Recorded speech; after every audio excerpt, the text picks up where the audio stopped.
My boyfriend's best friend faked a breakup to move in with us. Then I found them in our bed. Now they want forgiveness, but I've moved on. I, 28F, met my boyfriend Alex, 29M, during our freshman year of college. We were both part of the same orientation group and hit it off immediately.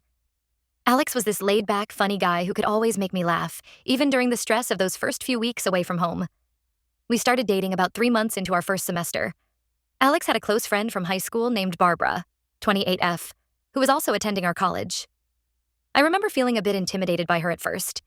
She was gorgeous, outgoing, and seemed to have this effortless cool about her. But Barbara quickly put me at ease with her warmth and humor. The three of us became inseparable, spending most of our free time together.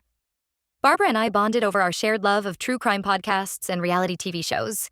We'd often have girls' nights where we'd binge watch The Bachelor and discuss our theories. Alex would good-naturedly roll his eyes at our obsession, but was happy we got along so well. I come from a pretty small, close-knit family. Just me, my parents, and my older sister. Growing up, we didn't have a lot of money, but we always had each other. My parents worked hard to give us a good life, and they instilled in us the importance of loyalty and honesty. When I introduced Alex and Barbara to my family, they were immediately welcomed with open arms. Alex's family situation was a bit more complicated. His parents had a messy divorce when he was in middle school, and there was still a lot of tension between them. He was closer to his mom, but struggled with feeling caught in the middle.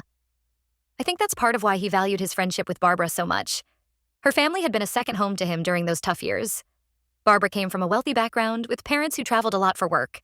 She spent a lot of time at Alex's house growing up, which is how they became so close. I remember feeling a twinge of jealousy sometimes at their inside jokes and shared history, but I always pushed it aside. After all, Barbara had become one of my best friends too. Over the years, our friendship deepened. Barbara was there for me when my mom was diagnosed with breast cancer during our junior year. She'd bring me coffee and notes from the classes I missed while visiting my mom in the hospital. She even organized a fundraiser to help with medical bills, which touched my family deeply. When Alex and I had our first big fight and briefly broke up senior year, Barbara listened to me cry for hours and helped us work things out. She never took sides, always encouraging us to communicate and remember why we fell in love in the first place. After graduation, the three of us decided to move to the same city to start our careers. Alex and I got an apartment together while Barbara lived nearby. We'd have weekly dinners together, and Barbara was a constant presence in our lives. I truly considered her one of my best friends. About 6 months ago, Barbara started dating a guy named Ethan, 31M. He seemed nice enough the few times we met him, but Barbara was oddly secretive about their relationship. She'd dodge questions and change the subject whenever we asked about Ethan. Alex and I found it a bit strange, but figured she'd open up when she was ready. Looking back, I wonder if this was when things started to change. Barbara began canceling plans more often, always with vague. To move forward, I'm completely lost and don't know where to go from here. Update 1. It's been about a month since I discovered Alex and Barbara's betrayal. A lot has happened, so I wanted to give an update. First, I want to thank everyone for the supportive comments on my original post. Reading them helped me feel less alone during those first awful days. After a week of avoiding their calls and messages, I finally agreed to meet Alex at a neutral coffee shop to talk. I brought my sister along for moral support. Alex looked terrible. Clearly, he hadn't been sleeping well. He immediately launched into apologies, saying it was a huge mistake and begging for another chance. I asked how long it had been going on. Alex swore it was only that one time, that Barbara had been upset about her breakup and things just happened. I didn't buy it for a second. The easy familiarity I witnessed that night spoke to something that had been building for a while.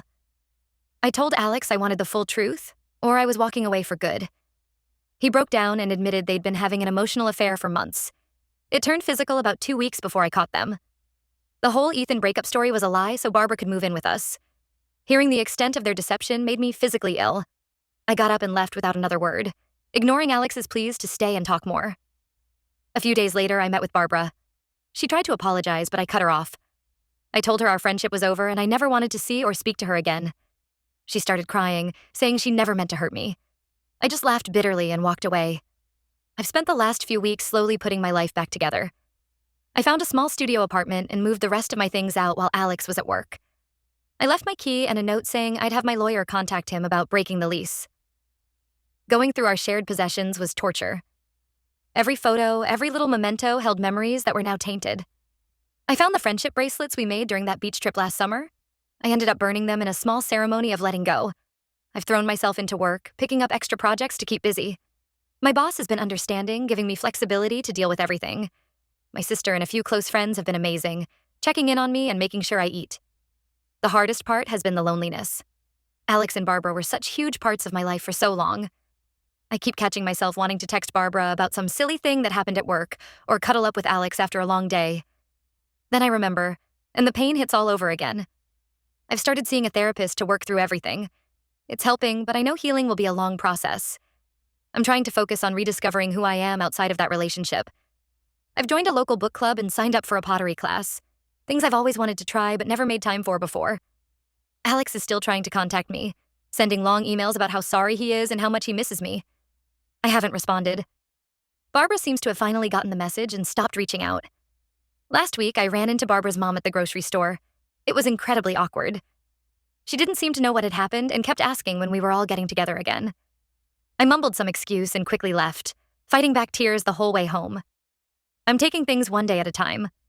Some days are better than others. I know eventually I'll be okay, but right now it still hurts like hell. Thank you all again for your support. It truly means more than you know. Update 2. It's been about 3 months since my last update, and 6 months total since D-Day.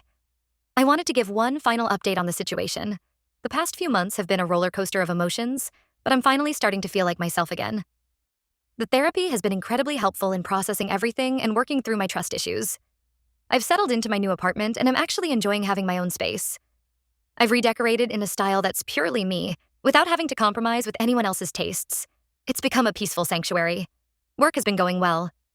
I threw myself into some big projects and it paid off. I recently got a promotion I've been working towards for a while. The sense of accomplishment has been a much-needed boost to my self-esteem. I've been spending a lot of time with my sister and reconnecting with old friends I'd lost touch with. It's been nice to rebuild my support system outside of Alex and Barbara. I'm also still doing the pottery class and have discovered I actually have a knack for it. It's become a soothing creative outlet. As for Alex and Barbara, I've maintained no contact with both of them. Alex eventually stopped trying to reach out after I had my lawyer send a cease and desist letter. I heard through mutual friends that he and Barbara are officially together now. It stung at first, but honestly, I just feel pity for them. I ran into Barbara at the grocery store last week. It was awkward and tense. She tried to start a conversation, but I just nodded politely and walked away. Seeing her brought up some anger I thought I'd worked through, but overall I felt nothing. She's become a stranger to me now. I'm not dating yet, but I'm open to the possibility when the right person comes along. For now, I'm focused on continuing to heal and grow as an individual. I'm rediscovering old passions and exploring new ones. Last month, I took a solo trip to the beach where we had that friendship anniversary trip last year. It was hard being there at first, surrounded by memories. But as the week went on, I found myself creating new positive associations with the place. I tried surfing for the first time, spent hours reading on the sand, and had a great conversation with an older couple who've been married for 50 years. It felt like reclaiming a piece of myself. I've also been volunteering at a local animal shelter. It's been incredibly rewarding and has helped me feel connected to something bigger than myself. There's this one dog, a scruffy mutt named Max, who I've really bonded with. I'm seriously considering adopting him. My relationship with my family has grown even stronger through all of this. My mom is now cancer-free, and we've been spending a lot of quality time together. She's been teaching me how to cook some of our old family recipes, something I never had the patience for before. Looking back, I can see now that there were red flags I ignored. But I refuse to blame myself for trusting the two people closest to me. Their choices are on them, not me. While I wouldn't wish this experience on anyone, I've learned a lot about my own strength and resilience. I'm proud of how far I've come and excited for what the future holds. Thank you all again for your support throughout this journey. Your kind words and advice have truly been a lifeline during the darkest moments.